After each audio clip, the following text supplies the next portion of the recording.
ಸಮಾಧಾನ ಇಲ್ಲ. ಒಂದೇ ಸ್ಟೋರ್. ನೋಡಿ, ನೀವು ಏನನ್ನು ಮಾಡಿದ್ರೋ ಮಾಡಲಿಲ್ವೋ ಬಿಡಿ, ನಿಮಗೆ 60 ವರ್ಷ ಆಗಿದ್ದರೆ ಈಗ ಗಂಟೆ ಬಾರಿಸ್ತಾ ಇದೆ. ನಿಮ್ಮ ಇಷ್ಟೂ ದಿನದ ಬದುಕು, ಅದರ ಒಟ್ಟು ಸಾರಾಂಶ ಒಂದೇ ಮಾತಿನಲ್ಲಿ ಹೇಳಬಹುದು. ಏನಂದರೆ, ಇನ್ನೂ ಮಾಡಬೇಕಾದಿದೆ, ಆಗಲಿಲ್ಲ, ಆ ಅತೃಪ್ತಿ, ಸಮಾಧಾನ ಇಲ್ಲ, ಡಿಸ್ಸ್ಯಾಟಿಸ್ಫ್ಯಾಕ್ಷನ್. ಇದು ಒಟ್ಟು ಸಾರಾಂಶ. ಹೀಗೆ ಓಡ್ತಾ ಇರೋ ಈ ಕತೆ ಮುಗಿಯುವಾಗ ಎಲ್ಲ ಜಾಲಿಯಾಗಿ ಹ್ಯಾಪಿ ಎಂಡಿಂಗ್ ಆಗಿರೋದಿಲ್ಲ, ರೈಟ್? ಇದು ಕಾಮಿಡಿ ಪಿಕ್ಚರ್ ಆಗೋದಿಲ್ಲ, ಟ್ರ್ಯಾಜಿಡಿ ಕೂಡ ಅಲ್ಲ, ಆದರೆ ಹ್ಯಾಪಿ ಎಂಡಿಂಗ್ ಇರೋಲ್ಲ. ನೋಡಿ, ಹ್ಯಾಪಿ ಎಂಡಿಂಗ್ ಎಲ್ಲರ ಆಸೆ, ಆದರೆ ಅದು ಮಾತ್ರ ಇರಲ್ಲ ಅನ್ನೋದು ಕಟು ಸತ್ಯ. ಇದೇ ಲೈಫ್. ನೀವು ಇದರ ಬಗ್ಗೆ ಯೋಚನೆ ಮಾಡಬೇಕು. ನೀವು ಸೀರಿಯಸ್ ಆಗಿ ಕೂತ್ಕೊಂಡು ನಿಮ್ಮ ಒಳಗೆ ನೋಡಿಕೊಂಡ್ರೆ ಗೊತ್ತಾಗ್ಬಿಡುತ್ತೆ.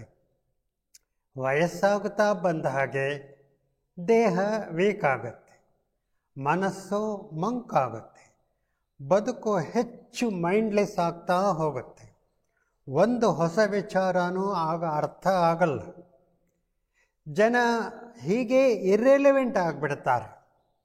ಹಾಗಾಗಿಯೇ 60 ವರ್ಷ ಆದವರು ಒಂದು 5 ನಿಮಿಷ ಕೂಡ ತೆಪ್ಪಗೆ ಕೂತ್ಕೊಳ್ಳಲ್ಲ. 10 ಸೆಕೆಂಡ್ನಲ್ಲಿ ತೂಕುಡಿಸಿ ನಿದ್ದೆ ಮಾಡಿಬಿಡ್ತಾರೆ. ಇಷ್ಟೇ ಸಾಕು ಪ್ರೂಫ್. ಈ ಕತೆ ಹ್ಯಾಪಿ ಎಂಡಿಂಗ್ ಆಗೋಲ್ಲ. ನಿಮ್ಮ ಮುಂದೆ ಇದನ್ನು ಇಡ್ತಾ ಇದ್ದೀನಿ. ಯಾಕೆ ತೆಪ್ಪಗೆ ಕೂತ್ಕೊಳ್ಳೋಕ್ಕಾಗಲ್ಲ? ಮನಸ್ಸು ಕೇಳಲ್ಲ. ಅದು ಅತೃಪ್ತಿ, ಅದು ಅಸಮಾಧಾನ. ಮನಸ್ಸು ಇದರಿಂದ ಸೋತು ಹೋಗಿರುತ್ತೆ. ಸೊ ಇದೇ ಜೀವನ. ಅತೃಪ್ತಿಯ ಅಸಮಾಧಾನದ ಒಂದು ದೊಡ್ಡ ಮೆಗಾ ಸೀರಿಯಲ್.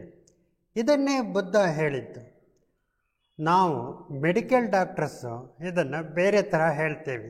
ಫರ್ಗೆಟ್ಫುಲ್ನೆಸ್ಸು, ಅರಳು ಮರಳು, ಡೆಮೆನ್ಷಿಯಾ, ಆಲ್ಝೈಮರ್ಸ್, ಪಾರ್ಕಿನ್ಸನ್ಸ್, ಅಥವಾ ಸಿಂಪಲ್ಲಾಗಿ ಹಾರ್ಟ್ ಕಾಯಿಲೆ. ಸ್ಯಾಟಿಸ್ಫ್ಯಾಕ್ಷನ್ ಇಲ್ಲವೇ ಇಲ್ಲ. ಯಾರಿಗಾದರೂ ನಿಜವಾಗಿ ತೃಪ್ತಿ, ಹ್ಯಾಪಿನೆಸ್ ಇದ್ದರೆ ನೋಡಿ, ಅವರು ಗುಡಿ ಗೋಪುರಗಳನ್ನು ಯಾಕೆ ಸುತ್ತಕ್ಕೆ ಹೋಗ್ತಾರೆ? ದೇವರೇ ಕಾಪಾಡು ಅಂತ ಯಾಕೆ ಬೇಡ್ಕೋತಾರೆ? ಹ್ಯಾಪಿಯಾಗಿ ಇರೋವರಿಗೆ ಬುದ್ಧಿಸಮ್ ಕೂಡ ಬೇಡ. ಸಂಕಟ ಇದ್ರೇ ವೆಂಕಟರಮಣ, ನಿಜ ತಾನೇ? ಆದ್ದರಿಂದ ನೀವು ನಾನು ಸುಖವಾಗಿಲ್ಲ ಅಂತ ಒಪ್ಪಿಕೊಂಡು ಅದನ್ನು ಬಾಯಿ ತೆರೆದು ಹೇಳಬೇಕು. ಹಾರಿಕೆ ಜಾರಿಕೆ ಮಾಡಬಾರದು. ಮೆಡಿಸಿನ್ನು ಬುದ್ಧನ ಹತ್ರ ಇದೆ. ನನಗೆ ಕಾಯಿಲೆ ಇದೆ ಅಂತ ನೀವು ಹೇಳಿದರೆ ತಾನೇ ಡಾಕ್ಟರ್ ಮೆಡಿಸಿನ್ ಕೊಡೋದು. ಬಹಳ ಜನ ನೋಡಿ, ಇವತ್ತು ತಮಗೆ ಅತೃಪ್ತಿ ಇದೆ, ಹ್ಯಾಪಿನೆಸ್ ಇಲ್ಲ ಅಂತಾನೆ ಒಪ್ಕೊಳ್ಳಲ್ಲ. ಇವತ್ತು ಡಿಸ್ಸ್ಯಾಟಿಸ್ಫ್ಯಾಕ್ಷನ್ ಇದೆ ಅನ್ನಲ್ಲ, ರೈಟ್? ಇನ್ನು ಬುದ್ಧ ಏನು ಮಾಡ್ತಾನೆ ಹೇಳಿ? Thank you. ನಮಸ್ಕಾರ.